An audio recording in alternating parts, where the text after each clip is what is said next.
Anatomy of a work order. Work orders are one of the main objects within BlueFolder.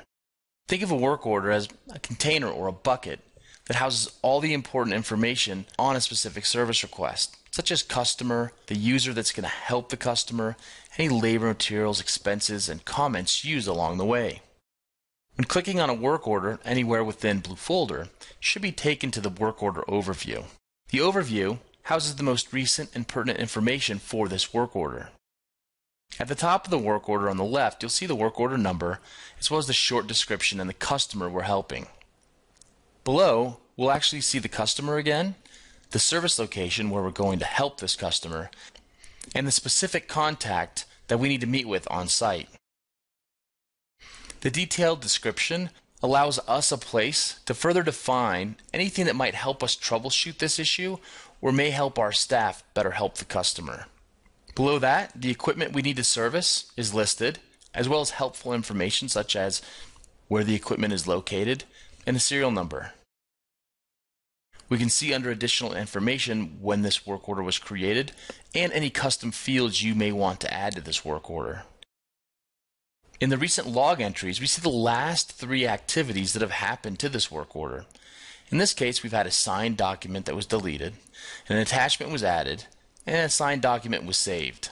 If needed, we can quickly add a comment or see the full history log by clicking on the link below. By scrolling down a little, we'll see the last 3 items being labor, materials, and expenses that were used on this work order.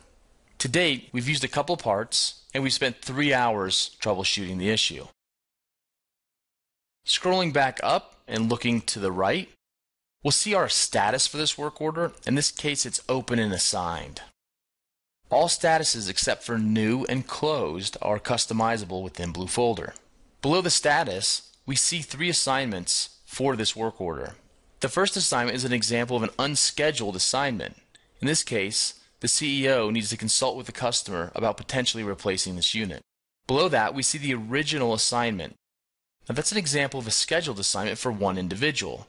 The assignment was scheduled for June 18th between 8 and 11 a.m. We can also see some notes that the dispatcher added to make sure Ted, the tech, first looks at the power cord and the power switch. Those comments that are added to assignments will actually be emailed and or texted out to the individual from BlueFolder.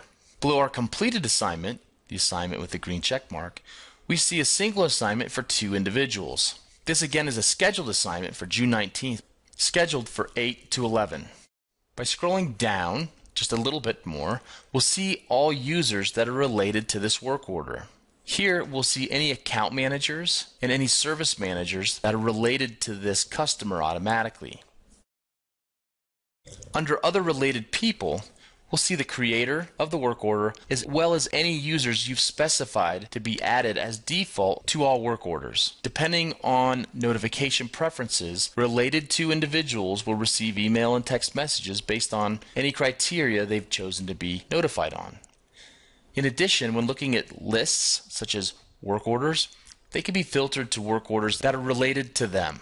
Scrolling back to the top and clicking on the Items tab will show us specifically the items, the date the items were added, the quantity, who added the items, and if the items are billable or not. In addition, any public and private comments, such as this last comment on this labor ad on June 18th, will be displayed. If integrating with a supported accounting system, private comments will not be exported to the invoice, public comments will. Private comments will be kept within the team. Public comments can be sent to the customer based on customer notification preferences. When looking at the billing for this work order, we can see information such as, is this work order billable? Who do we bill? Is there a PO associated with this work order? Is this work order linked to a contract? And has this work order been exported to an accounting system? By scrolling a little further, we'll get a representation of what information, items, comments, and descriptions as well as quantity and price will be pushed to a supported accounting system and will be displayed on the billing summary. I'll show you the billing summary here shortly. By scrolling down just a little further, we'll see the billing and cost breakdown. This is a very useful tool to track profitability on a per work order basis to make sure that anything gets closed or invoices meets your specific criteria. Now, scrolling back to the top, we want to take a look at the Attachments tab. The Attachments tab will house any documentation, photos that you'd like to upload to this work order. If using the customer portal, customers can also upload files to the attachments of a work order. Here we can see a couple images, the old equipment that was removed from this equipment item, the new parts that were installed, as well as the entry form that was signed off on during the last visit. Last is the Log tab. The Log tab is basically a snapshot, cradle to grave, to any changes that have happened along the way with this work order. At any one of these log entries, actions can be taken to add a comment. If adding a comment to a log entry, the comment will be logged within the log, as well as sent out as an email and or a text to the user and possibly the customer, depending on a private or public comment. Above and to the right, we'll see some quick action buttons such as change status and add a comment. These buttons are really useful when you want to quickly update a work order by potentially changing the status or adding a comment. The print icon allows us to print a billing summary, the entry form, or an overview that can be emailed, signed by our customer, as well as saved as an attachment.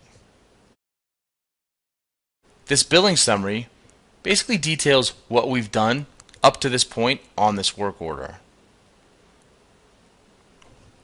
If using a tablet or a smartphone, the customer can sign off by simply clicking Sign, capturing the signature, and clicking Submit Signature.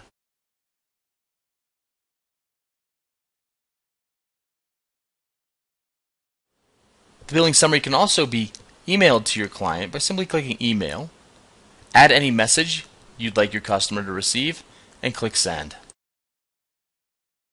The More Actions button gives you quick access to very common actions, such as changing the status, adding a comment, adding an assignment, adding labor, materials and expenses, printing, emailing, as well as copying or cloning this work order for another customer or potentially the same customer, editing or deleting the work order. For questions and help, please feel free to contact BlueFolder.